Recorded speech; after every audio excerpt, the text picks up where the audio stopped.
Quelles sont en 2023 les marques de voitures les plus et les moins fiables? C'est ce que nous allons voir dans cette vidéo et la suivante. Attendez-vous à des surprises. Ou pas.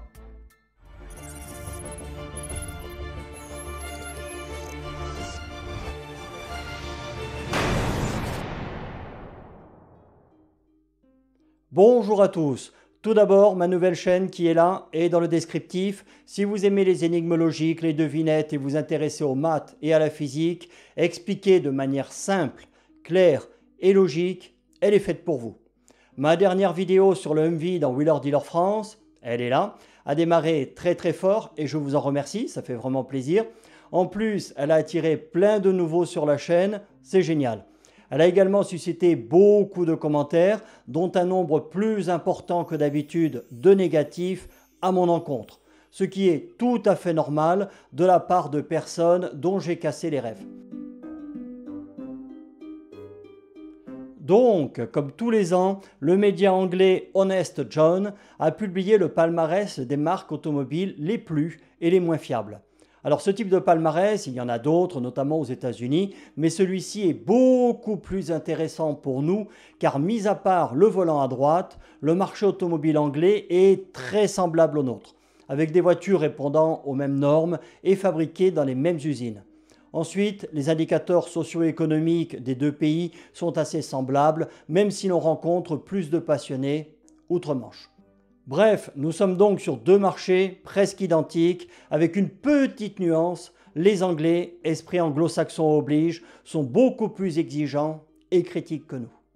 Alors, inutile de me dire dans les commentaires, enfin vous le faites si vous voulez, que vous avez une voiture de telle ou telle marque et que la vôtre n'a pas de soucis. Ce classement, c'est une généralité, on ne parle pas de cas particuliers. Je fais moi aussi partie de ces exceptions car mon Land Cruiser KZJ 95 n'a pas eu les problèmes de culasse rencontrés par beaucoup de ses congénères, mais c'est pas pour autant qu'il n'y a pas eu un défaut de moulage sur toute une série de culasses. Allez, le classement. À la 10e place, donc la plus fiable des moins fiables, Jaguar, qui est intégré au groupe Land Rover, qui appartient depuis 2008 au groupe indien Tata Motors.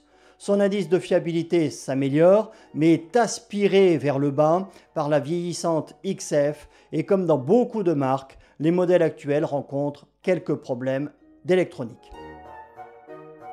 9e, Audi qui appartient au groupe VAG, dont les modèles A4 et A6 rencontrent davantage de soucis que les récentes Q2 et Q3. Les propriétaires se plaignent surtout du prix élevé de l'entretien et des réparations, ainsi que du vieillissement très rapide de nombreux accessoires dans l'habitacle.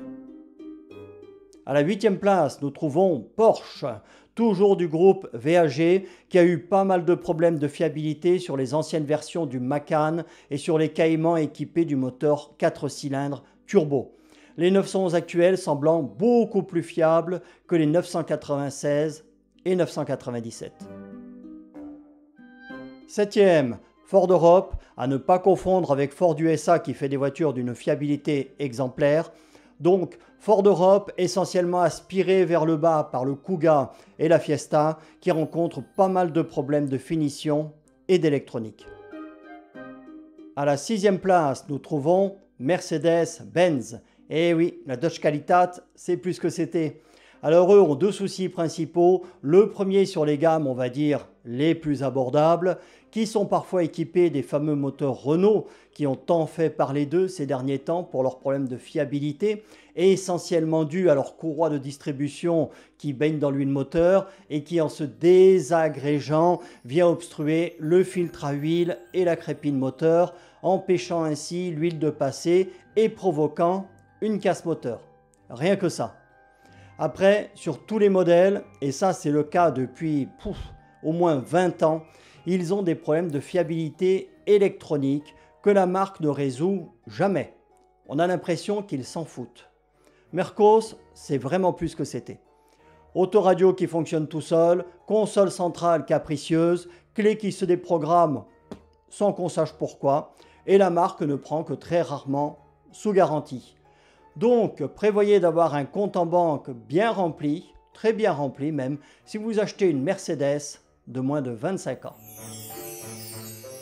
On entre maintenant dans le top 5 des marques les moins fiables avec Citroën. Bon, c'est pas nouveau chez eux, hein. On se souvient des tractions qui se cassaient en deux ou des DS bloquées sur le bord de la route suite à une défaillance du système hydraulique. Mais là, c'est plus grave, beaucoup plus grave, car maintenant, la marque appartient au groupe Stellantis et qu'en 2022, Dacia l'a dépassé en volume de vente. Sa filiale DS, alors elle est à l'agonie complètement. La marque n'arrive pas à rajeunir sa clientèle et Stellantis, souhaitant relancer Lancia, il n'est pas exclu qu'à moyen terme, Citroën disparaisse. Oui, disparaisse, ou devienne une marque marginale. DS, on ne se pose pas trop de questions sur leur avenir. Eux, ils vont disparaître de toute façon. Donc, dans les pires modèles de la marque, les C3 et C4 Picasso, ainsi que tous ceux équipés des moteurs du groupe qui défraient la chronique en ce moment. Quatrième place pour Volkswagen, et oui, le groupe VAG encore et toujours, dont les Golf et Polo sont qualifiés de peu fiables, rencontrant les mêmes soucis que les Audi, bien sûr, mais la marque semble avoir un peu corrigé le tir avec les T-Roc et Tiguan qui semblent beaucoup plus fiables. À vérifier. Le podium. On arrive sur le podium des marques les moins fiables. Alors, je vais vous faire une confidence. Pour moi, il manque une marque dans ce classement, c'est Mini. Ces moteurs Peugeot sont réputés peu fiables et la finition, vraiment, pas exemplaire du tout. Elle est même classée dans certains pays dans le top 5 des marques les moins fiables. Donc, à la troisième place sur le podium de la honte, Fiat, avec sa 500 vieillissante. De nombreux problèmes de boîte de vitesse et de moteur lui font obtenir cette place, on va dire, peu enviable. Sur la seconde marche, Cocorico, une marque du groupe Stellantis, encore et toujours. Celle-ci a été une légende en Afrique. Qui n'a pas croisé des 403, 404, 504? Ces bagnoles étaient increvables. Et j'ai moi-même eu des 205 diesel société qui ont dépassé les 500 000 bornes avec le minimum syndical d'entretien et sans aucun souci, tout en ne consommant presque rien en essence. Et oui, à cette triste seconde place des marques les moins fiables, c'est Peugeot, dont même le dernier 3008 est qualifié de très peu fiable avec des problèmes de qualité de construction générale et de certains moteurs. Alors, la palme d'or des marques les moins fiables, une petite idée? Allez, elle est indienne mais d'origine britannique. À son sujet, les Australiens disent « Si tu veux partir dans le désert, prends un Land Rover. Si tu veux en revenir, prends un Land Cruiser. » Et oui, Land Rover qui n'a jamais été une marque très fiable, mais qui au moins avant était facile à réparer. Problème mécanique, problème d'électronique parce que maintenant elles en sont bourrées. Et puis tiens, va faire réparer ça en pleine pampa, t'es mal barré. Surtout que l'électronique, lorsque c'est en panne, ça t'immobilise totalement la voiture. Le pire modèle chez eux, le Discovery Sport, qui en classement individuel a également été classé comme l'une des voitures les moins fiables du Royaume-Uni. Voilà pour ce top 10 des marques réputées les moins fiables, outre-Manche. N'hésitez pas à dire ce que vous en pensez dans les commentaires. Je vous prépare pour dans quelques jours le classement des 10 marques réputées les plus fiables. Regardez, on va partir en Asie. Salut à tous!